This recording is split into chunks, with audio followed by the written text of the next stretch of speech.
한 절만 보겠습니다. 로마서 1장 16절입니다. 우리가 합심해서 함께 합독하도록 하겠습니다. 시작. 내가 복음을 부끄러워하지 아니하노니 이 복음은 모든 믿는 자에게 구원을 주시는 하나님의 능력이 됨이라. 먼저는 유대인에게요 그리고 헬라인에게로다. 아멘. 이 시간에 우리가 함께 읽은 본문에서 하나님의 능력인 복음이라는 제목으로 하나님의 말씀을 전하도록 하겠습니다. 한국에 한국 리서치라는 조사 기관이 있어요. 2020년도에 종교 인식 조사를 했어요.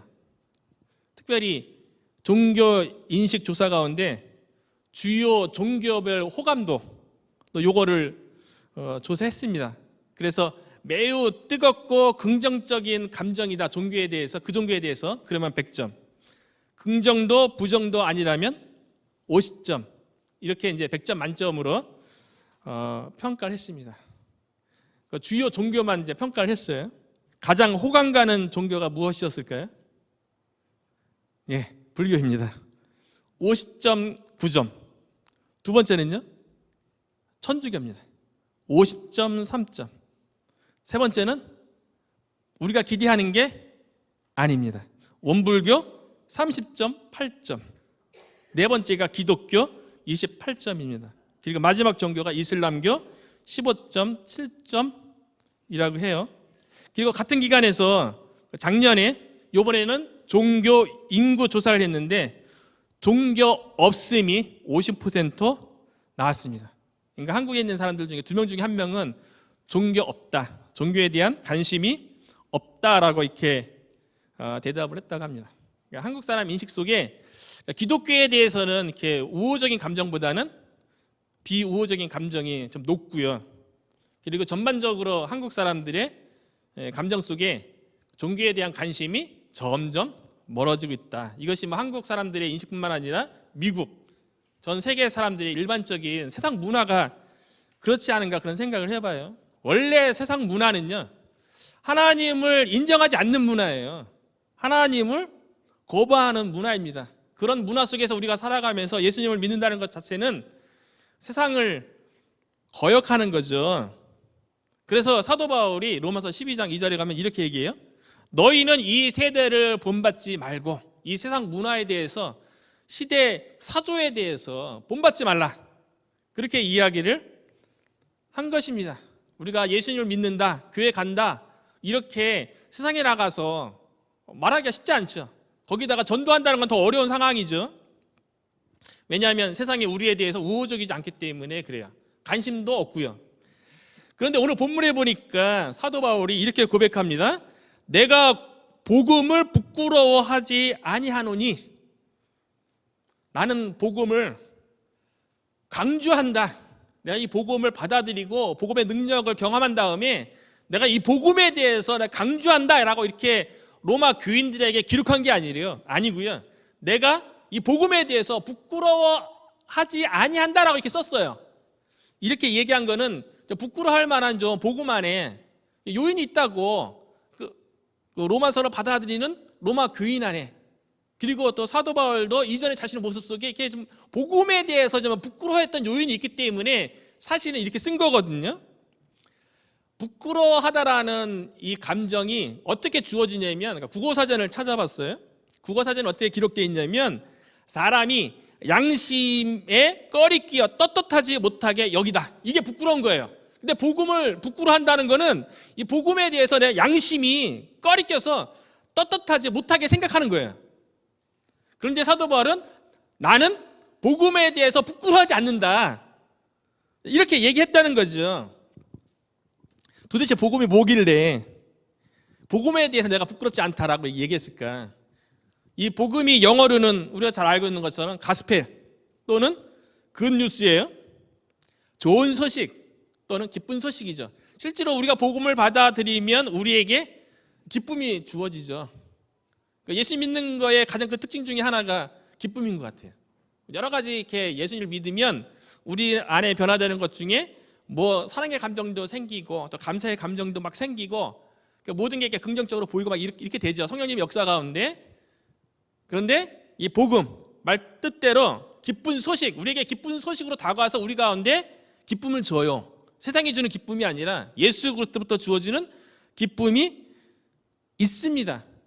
이 복음이 원래 헬라어로 유앙겔리온인데 이건 원래 기독교적인 용어가 아니고요. 원래 헬라 문화 속에서 쓰여지던 용어예요. 이 단어가 원래는 어떻게 쓰였냐면 전쟁 용어였어요. 전쟁에서 승리했다. 고대에 얼마나 전쟁이 많았습니까? 오늘날도 전쟁은 있죠. 그 전쟁의 그 비참함, 그 전쟁에서 내 사랑하는 사람이 죽고 건물이 부서지고 일터를 잃고 먹을 것이 없고 미래에 대해 불안하고 그 전쟁이라는 것 자체가 얼마나 비참하고 얼마나 불안하고 힘든 상황을 만듭니까?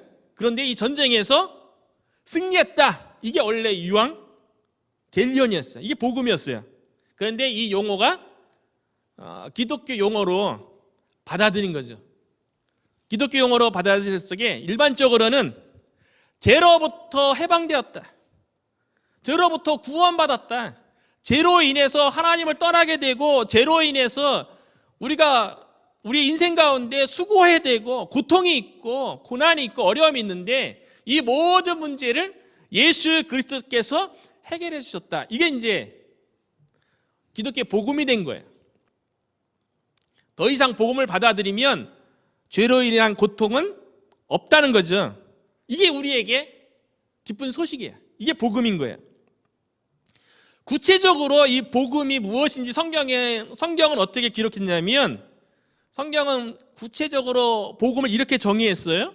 마가복음 1장 1절에 보니까 하나님의 아들 예수 그리스도의 복음의 시작이라.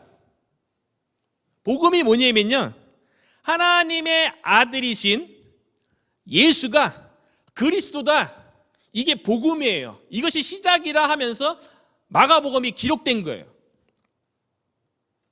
하나님의 아들이 예수님이고 그 예수님이 우리 가운데 왔다는 거예요. 예수님이 하나님의 아들이신 예수님이 탄생할 것을 알리는 것부터가 복음의 시작이야. 그러니까 복음은요, 에센스는 핵심은 십자가의 죽으심과 부활인데 사실은 예수님의 탄생부터 우리에게는 기쁜 소식이에요. 왜냐하면 하나님의 아들인 예수님이 우리와 함께 하기 위해서 오셨기 때문에 그래요. 하나님의 아들이 우리와 함께 하는 것만큼 기쁜 일이 어디 있겠어요. 그래서 예수님을 임마누엘이라고 얘기하는 거예요. 하나님이 우리와 함께 계시다. 하나님의 아들이신 예수님께서 이 땅에 우리와 함께 하기 위해서 오셨어요. 이게 이제 기쁜 소식이죠. 하나님의 아들이신 예수님이 그리스도다. 예수님이 그리스도다. 그래서 우리가 예수 그리스도 이렇게 얘기하잖아요. 예수는 이름이에요. 그리스도는 직분입니다.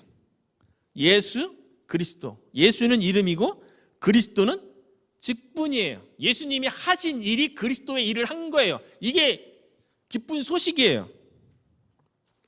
그리스도는 헬라어잖아요. 히브리어로 번역하면 메시아입니다. 예수 그리스도는 히브리어로 번역하면 예수님이 메시아다. 이렇게 얘기하는 거예요. 이것이 우리에게 큰 기쁨의 소식이 된다는 거예요. 메시아가 오셨다. 예수님이 메시아다. 그분은 하나님의 아들이다. 이게 이제 우리에게 복음으로, 기쁨으로 우리에게 다가온다는 거죠.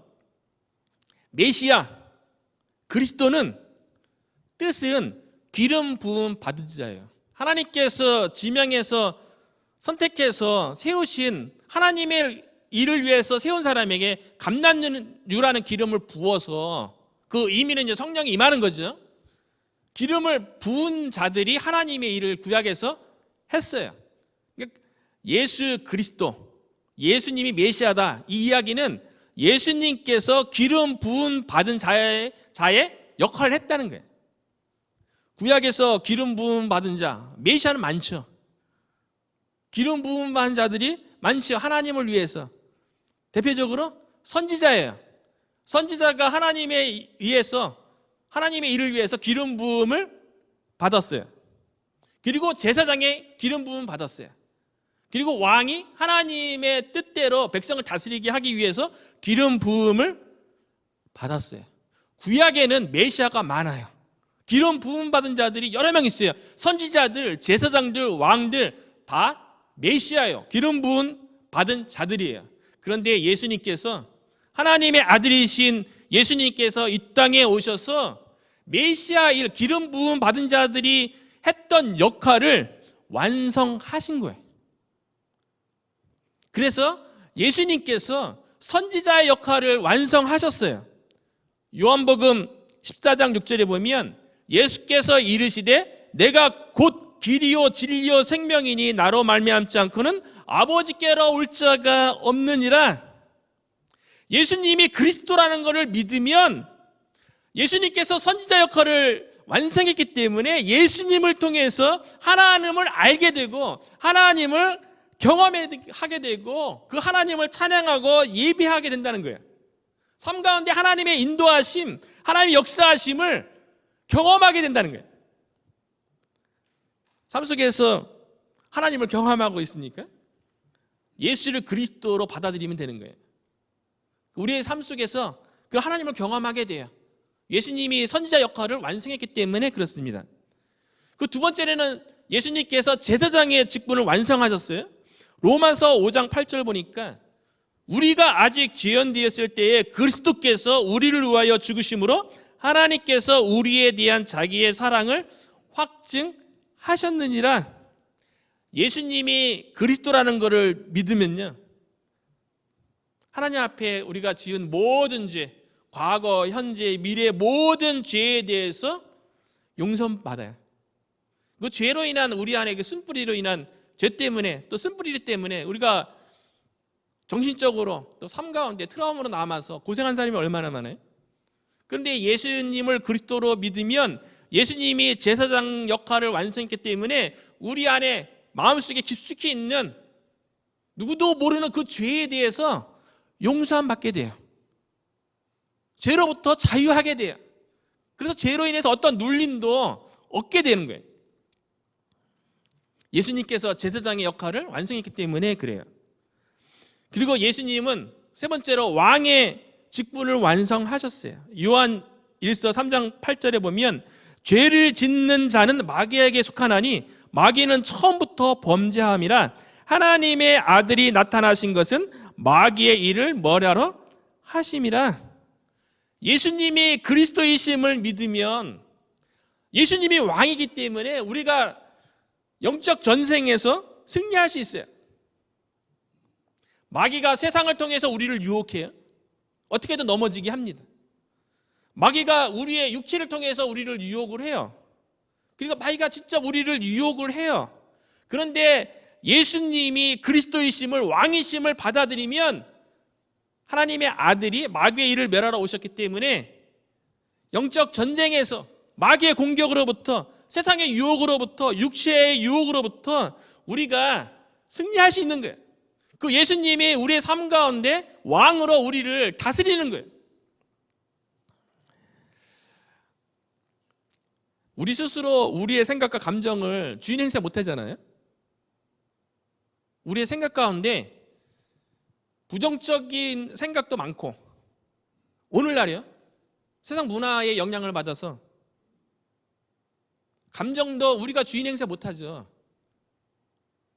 그런데 예수님을 그리스도로 믿으면 예수님이 우리의 왕으로 우리의 생각과 우리의 감정을 다스려 주세요. 그래서 우리의 생각이 긍정적으로 바뀝니다. 우리의 생각, 우리의 감정이 긍정적으로 바뀌어요. 그래서 우리의 생각 가운데 부정적으로 생각하는 것들, 염려하고 걱정하고 불안하고, 저는 개인적으로 예수 그리스도를 그리스도로 왕으로 모시면 염려하고 불안해하고 그 우울한 거 저는 극복된다고 믿습니다. 예수님이 왕이잖아요. 하나님의 아들이신 예수님이 우리의 생각과 우리의 감정의 왕인데 어떻게 우울해, 어떻게 불안해, 공황장애 이런 거에 고통받겠어요. 예수님께서 왕의 역할을 완성하셨고요. 그분을 내 마음속에 그리스도로 받아들이면 왕으로 우리의 생각과 감정과 의지를 다스려 주세요. 예수님께서 선지자, 제사장, 왕의 역할을 완성했기 때문에요. 이제 신약에서는요, 예수님만 그리스도예요. 구약에서는 메시아가 많았죠. 그리스도가 많았죠. 기름 부음 받은 자들이요. 그런데 예수님께서 선지자의 역할, 제사장의 역할, 왕의 역할을 완성해서 끝냈어요. 예수님만 유일한 그리스도가 되는 거예요. 예수님만 유일한 메시아가 되는 거예요. 구약에서 메시아는 일반 명사예요. 많아요. 근데 신약에는 예수님만 그리스도예요. 고유 명사입니다. 신약에서는요. 지금까지요. 예수님이 그리스도라는 것을, 이 사실을 사도 바울은 부끄러워하지 않는다는 거예요. 근데 여기 이거 가지고는 왜 예수님이 하나님의 아들로서, 메시아로서 선지자, 제사장 역할을 했는데 이게 왜 부끄러움이 되지? 이렇게 여겨질 수 있잖아요. 그런데 어떻게 예수님께서 그리스도가 됐냐는 거예요. 예수님께서 어떻게 메시아의 직분을, 사역을 완성했을까요? 사도행전 2장 36절에 보면, 그런즉 이스라엘 온 집은 확실히 알지니 너희가 십자가에 못 박은 이 예수를 하나님이 주와 그리스도 되게 하셨느니라 하니라. 예수님이 어떻게 온 만물의 주인, 우리가 주님 그러잖아요, 예수님을요. 그리고 어떻게 예수님이 온 인류의 구세주로 그리스도가 되셨는가? 십자가에 못 박히셔서 그 일을 완성했다는 거예요. 예수님께서 십자가에 못 박혀 죽으심으로 선지자의 직분, 제사장의 직분, 왕의 직분을 완성했다는 거예요. 그래서 사도 바울이 내가 복음을 부끄러워하지 아니하노니, 여기서 부끄러워할 요인은요, 예수님이 그리스도 되시는데 십자가 사건을 통해서 된 것에 대해서 부끄럽게 여기는 요인으로 작용했다는 거예요. 여러분은 십자가에 대해서 어떻게 생각하십니까? 요즘은 뭐 십자가 장식으로도 많이 사용하고 또 뭐 액세서리도 사용하고 그러는데, 이 십자가가 예수님 당시에는 그렇게 좋은 이미지가 아니었어요. 십자가가 부끄러워할 만한 요인이 있었어요. 사도 바울이 내가 복음을 부끄러워하지 않으니, 오늘날 우리는 복음에 대해서 어떻게 생각하십니까? 예수님 믿는다는 것도, 교회 다니는 것도 사실은 잘 밝히지 않잖아요. 전도는 둘째치고 적극적으로 복음에 전하는 건 둘째치고라도 내가 예수님 믿는다, 내가 교회 다닌다, 이거 세상에 나가서 그거 드러내는 거 쉽지 않습니다. 한국에 이제 교회에서 사역할 적에 실제로 있었던 얘기예요. 어느 한 회사에서 임원진끼리 싸움을 났어요. 싸움이 좀 격해져 갖고 좀 치고 받았어요. 그래서 이제 다른 사람이 신고해갖고 경찰서에 가게 됐어요. 조사받으러. 근데 조금 있다가 한 교회에서 목사님 오셨어요. 그리고 또 좀 있다 보니까 또 목사님 오셨어요. 그 목사님이 하는 게, 장로님 어떻게 된 일입니까? 딱 그랬어요. 그 다음에 오신 목사님, 안수지사님 어떻게 되셨어요? 알고 보니까 치고받고 싸웠던 임원진이 한 분은 장로님이었고요, 한 분은 안수지사님이었어요. 그래서 안수지사님이 장로님 보고, 장로님이셨어요? 또 장로님 또 안수지사님 보고, 안수지사님이셨어요? 수년 동안 한 직장에 다니면서 임원될 때까지 서로 그리스도인이 있던 거 몰랐던 거예요. 그래서 의견이 이제 대립되니까 이제 생사랑 똑같이 이제 다퉜던 거죠. 그래서 목사님 방문한 것 때문에 서로 화해하고 그냥 경찰서 나왔대요. 예수님에 대해서 내가 그리스도인이다 이렇게 얘기하는 거 참 자랑을 못할 망정 부끄러워하는 그런 요소들이 우리 가운데, 세상 가운데 있다는 거죠. 그냥 사도 바울이 내가 복음을 부끄러워하지 않는다 이렇게 고백한 데에는 몇 가지 이렇게 염두에 둔 것이 있습니다. 첫 번째는 구체적으로 이 십자가 사건 때문에 그랬는데, 이 십자가에 대해서 이전에 사도 바울 되기 전에 이 십자가 사건에 대해서 사도 바울은 되게 부끄럽게 생각했어요. 왜냐하면 사도 바울은 바리새인으로서 철저한 율법주의자였어요. 그래서 율법에 보니까 신명기 21장 23절에 보니까 뒷부분에 보면 나무에 달린 자는 하나님께 저주를 받았음이니라. 나무에 달린 자는 저주받아 하나님의 저주받은 자인데 예수님이 나무에 달린 거예요. 그래서 사도 바울은 예수님을 알기 전에 나무에 달린 예수님이 하나님의 저주받았는데 이 저주받은 사람이 어떻게 메시아가 되고 하나님의 아들이 되냐, 그렇게 생각했던 거죠. 그래서 내가 복음을 부끄러워하지 않으니, 이 첫 번째 배경 속에는 사도 바울의 자전적 고백이 있는 거예요. 이전에 자신이 십자가에 대해서 부끄러워했던 모습이 있었던 거예요. 그래서 얼마나 십자가에 대해서 부끄러워한 정도가 아니죠. 그 십자가를 믿고 그리스도인 된 사람들을 미워하고 증오하고 핍박하고 박해하고, 그래서 그런 유대인 중에 예수를 믿는 사람이 있으면 잡아다가 제사장에게 고발해서 핍박받게 했잖아요. 그 초대 집사가 예루살렘에서 복음에 대해서 변증할 때 사람들이 신성모독이라고, 어떻게 십자가에 못 박힌 사람이 하나님의 아들 메시아가 되냐, 돌을 던져서 스데반을 칠 적에 그 옆에서 동조하고 지켜봤던 사람이 사도 바울이었어요. 율법에 의하면 하나님의 저주받은 자가 예수님이라는 거예요. 그런데 사도 바울이 깨닫지 못한 게 있었죠. 그 예수님이 본인의 죄 때문에 십자가에 못 박힌 것이 아니라 저와 여러분을 위해서, 인류를 위해서, 사도 바울을 위해서 십자가 못 박혔다는 것에 대해서 깨닫지 못했던 거죠. 그랬던 이 사도 바울이 예수 믿는 사람들을 핍박하기 위해서 다메섹 직가로 가다가 부활하신 예수님을 직접 만났죠. 그 음성이 들려왔죠. 사울아 사울아 어찌하여 너가 나를 핍박하느냐. 그 부활하신 주님을 만났어요.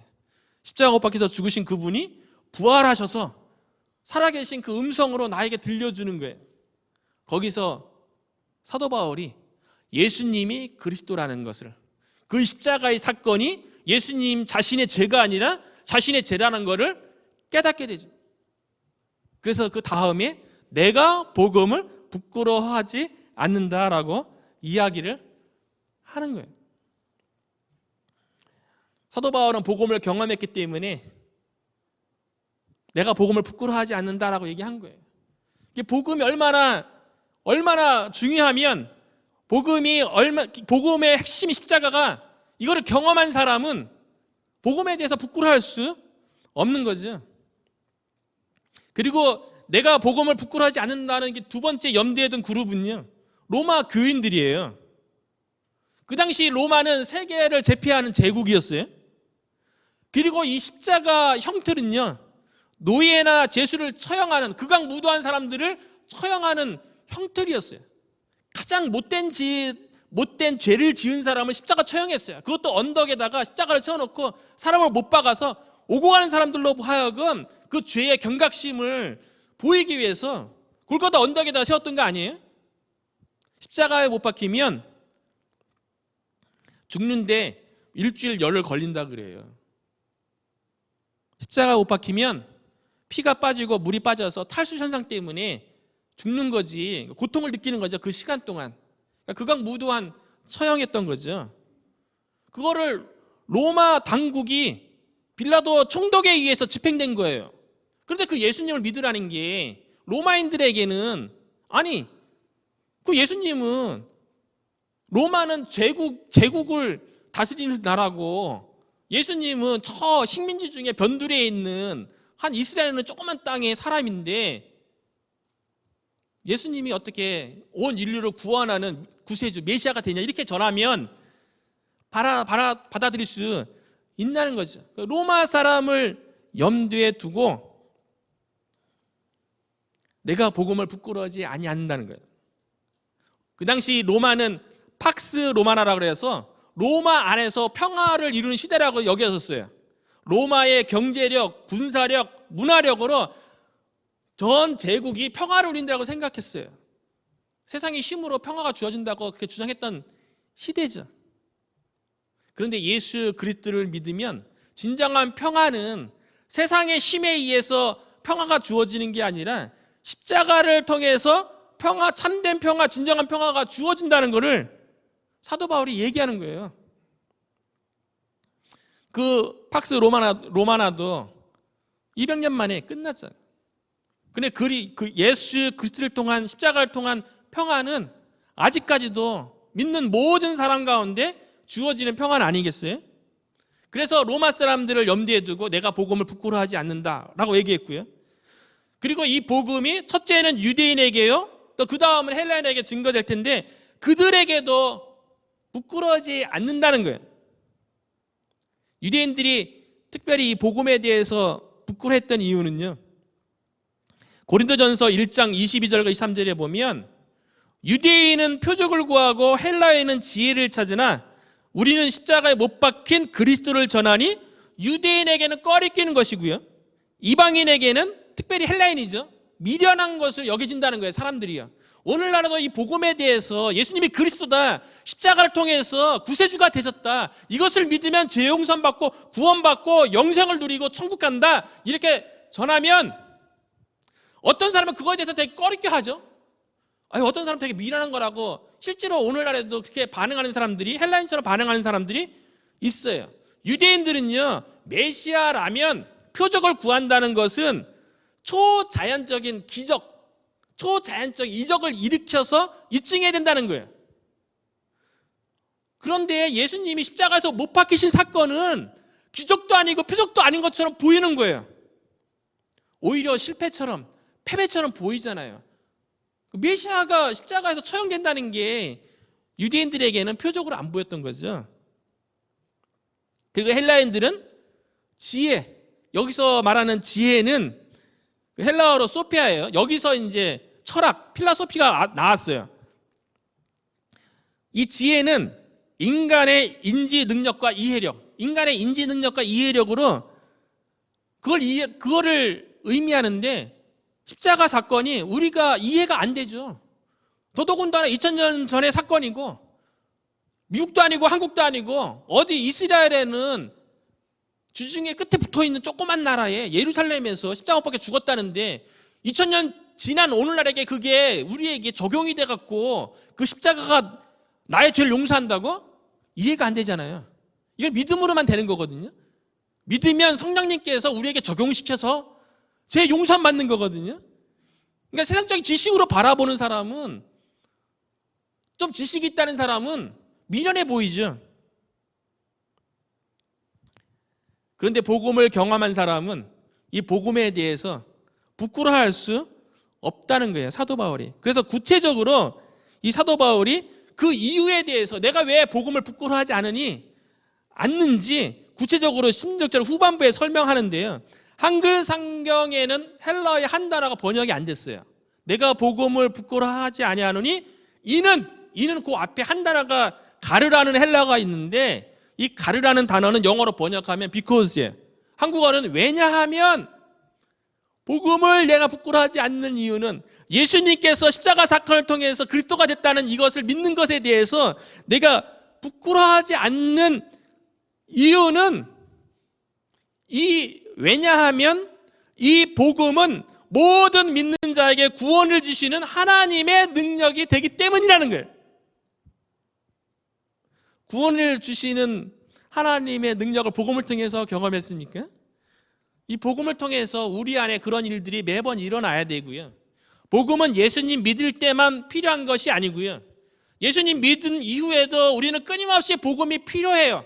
왜냐하면 우리에게 하나님의 능력이 필요하기 때문에 그렇죠. 사도 바울이 먼저 이 복음을 통해서 믿었잖아요. 하나님의 능력을 경험했어요. 근데 감사한 거는 사도 바울이 이렇게 기록했어요. 이 복음은 모든 믿는 자에게, 어떤 누구를 죄된 게 아니에요. 그 사람의 신분이 어떻든지, 그 사람의 주의가 어떻든지, 그 사람의 지금이 부자인지 가난한지, 많이 배웠든지 안 배웠든지, 그 사람이 지금 평안한 가운데 있든지 고난 가운데 있든지 그거 상관없이 모든 믿는 자가 하나님의 능력을 경험한다는 거예요. 이 모든 속에 저와 여러분이 있는 거예요. 복음은 사람을 변화시키는 능력이에요. 우리가 변화되지 않으면 세상이 우리를 변화시켜요. 우리가 복음으로 완전히 변화되지 않으면 우리가 세상 가운데 살아가기 때문에 세상이 우리를 변화시킨다니까요. 복음이 사람을 변화시키는 하나님의 능력이에요.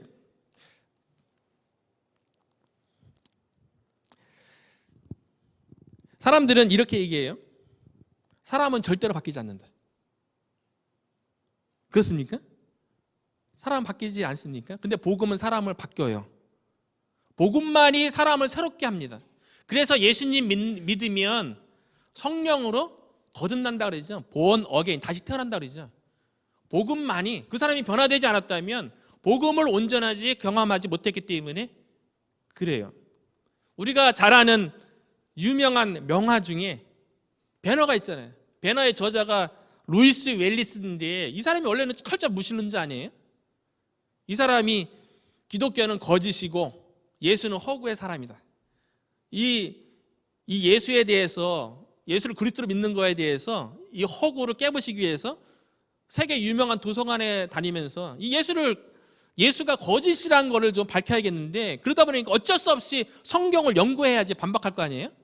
그 세계적으로 이렇게 다니면서 유명한 도서관에서 예수님에 관련된 자료, 그리고 성경 읽다가 루이스 웰리스가 바뀌었어요. 무신론자가 예수님을 변증하는, 예수님을 전하는 사람으로 회심하고 바뀌었어요. 그리고 쓴 책이 배너예요. 그게 영어로 나온 거고요.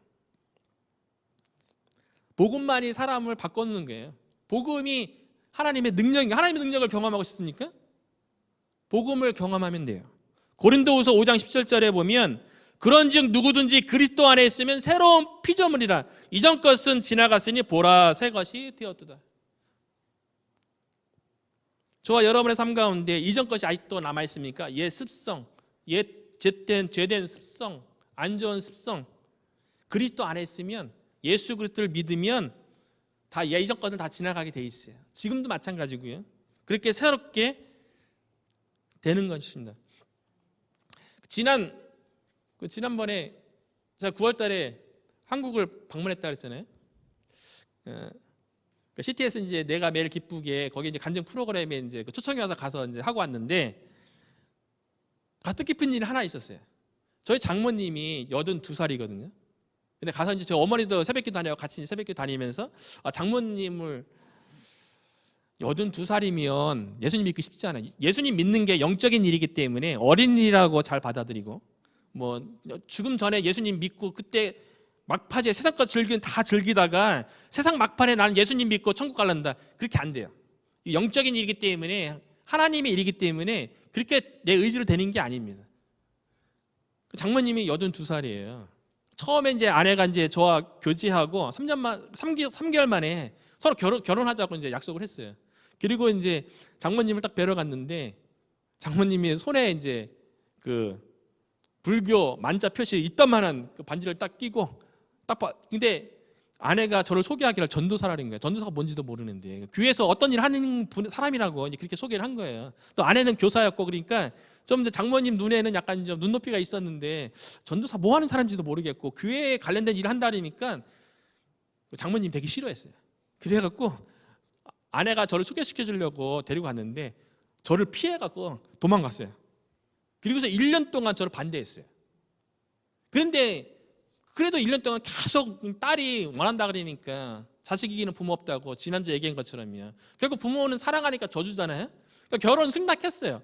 그래서 이제 교회에서 결혼하는데도 장모님 오고 그랬는데, 그래서 예수님, 그런 거로 예수님 믿는 게 아니잖아요. 이제 사위가 이제 목사니까 교회 좀 다니시라고 안 다녀요. 그런데 이제 제가 3번에 사역할 적에 그래도 이제 같이 사니까, 아내도 직장 생활하고 저는 이제 사역하니까 누군가 애를 봐줘야 되잖아요. 그래서 장모님이 같이 살았어요. 근데 동네 조금 그 3번 거기 뭐 아파트 단지 다 아는데, 돌아다니는 거 다 아는데, 그래서 그 사위가 목사인데 장모님이 교회 안 다니면 좀 그러니까 복음을 전했어요. 예수님을 내가 전했어요. 따라한 거예요. 예수님 교회 다녔으면 좋겠다. 교회만 다니라는 게 아니라 복음을 정확하게 전했어요. 따라했어요. 그리고 교회 다니시다가 또 애들 어느 정도 보고 또 어린이집 갈 정도 되니까 다시 서산에 내려갔는데 또 교회 안 다니세요. 또 시간이 지났어요. 미국에 오기 전에 딸은 또 얼마나 걱정돼요. 엄마 어떻게든 예수님 믿고 천국 가고 영생을 누려야 되는데 제가 또 다시 또 이제 복음을 예수가 그리스도인 것을 십자가의 사건에 대해서 또 설명했어요. 따라했어요. 그리고 따라한 다음에 장모님이 어떤 일을 했냐면요. 그 다니는 절이 있었고요. 그리고 단골 그 무당이 있었어요.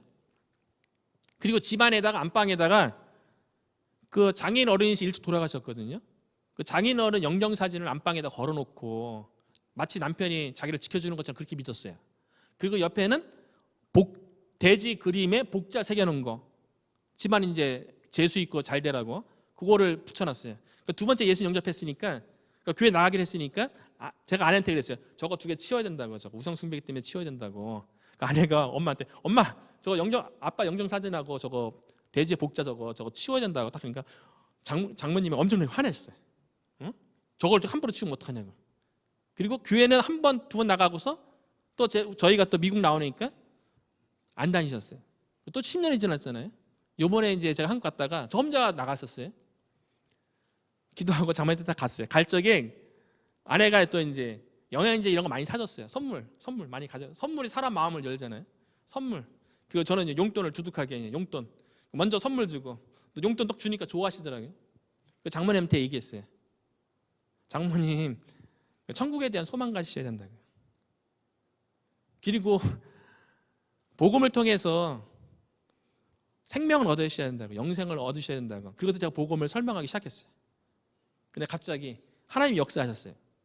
복음은 모든 믿는 자에게 구원을 주시는 하나님의 능력이잖아요. 장모님이 울기 시작했어요. 그리고 예수님 영접하면서 막 우셨어요. 엉엉 우셨어요. 82세거든요. 그리고 맨 마지막에 무릎 꿇고 손 모으고 저를 따라서 영접기도 딱 했어요. 그러니까 성령께서 하신 게 딱 느꼈어요. 제가 딱 장모님 딱 그랬어요. 장모님 안방에 있는 장인어른 영정사진 저거 귀신 불러들이는 겁니다. 저거 치우셔야 돼요. 저 돼지 모양 복 저거 걸어놓는다고 저거 믿는다고 복 들어오는 게 아니에요. 하나님께서 기뻐하지 않으세요. 예수 영접했기 때문에 저거 2개 버리셔야 돼요. 그러니까 성령께서 마음을 바꿔놓잖아요. 버리겠대요. 제가 그거 없앴어요. 그거는 쓰레기통에 버렸어요. 그리고 교회 다니셔야 됩니다. 그러니까 걸어서 다니겠대요. 82세로 좀 무릎이 안 좋은데 차 오는데도 거절하고 지금 걸어서 다니세요. 당신의 의지로요. 82세면 그 생각이 얼마나 견고하겠어요. 쉽지 않잖아요. 살아온 인생이 있고 또 우상 숭배한 그 이력이 있는데 80몇 년이 넘었는데 복음이 능력이에요. 다른 게 능력이 아니에요. 복음이 모든 믿는 자에게 구원을 주시는 하나님의 능력이 됩니다. 이건 예수님 믿을 때만 그렇게 작용하는 것이 아니고요. 예수님을 믿고 있는 저와 여러분에게도 복음은 삶 가운데 있는 우리의 문제 가운데 우리를 구원하고 우리의 고통 가운데 우리를 구원하는 하나님의 능력이에요. 하나님의 능력을 경험하고 싶습니까? 그렇다면 예수님이 그리스도라는 것을 십자가 사건을 통해서 예수님이 그리스도 된다는 것을 마음속에 늘 붙잡으면 저와 여러분이 삶 가운데 그 하나님의 능력을 경험하고 한 주간 삶 가운데 이 복음이 기쁜 소식이잖아요. 그 기쁨을 누리는 저와 여러분이 될 줄로 믿습니다. 복음 안에서 한 주간도 승리하는 저와 여러분이 되시기를 주님의 이름으로 축원합니다. 기도하겠습니다. 할렐루야. 좋으신 주님 감사를 드립니다. 하나님 아버지, 교회 안에서 복음이라는 이야기는 많이 듣지만 정작 복음이 예수님이 십자가의 죽으심을 통해서 그리스도 되시고 그 그리스도의 일을 완성하신 예수님을 통해서 우리가 하나님을 경험하게 되고 우리 안에 있는 수많은 죄들이 용서받게 되고 예수님을 통해서 내가 내 삶을 주관하지 못하고 내 스스로가 내 생각과 감정을 컨트롤할 수 없는데 예수님이 그리스도로 왕으로 우리의 생각과 마음을 다스려 줘서 삶 가운데 하나님의 능력을 경험하게 하신 것을 감사를 드립니다. 날마다 삶 가운데 하나님의 능력인 복음을 붙잡고 삶 가운데 직면한 여러 가지 고통들, 어려움들, 마음의 문제들 로부터 구원을 경험하는 우리 모두 될 수 있도록 하나님께서 은혜 내려 주시옵소서. 감사하고 예수님 이름으로 기도드립니다.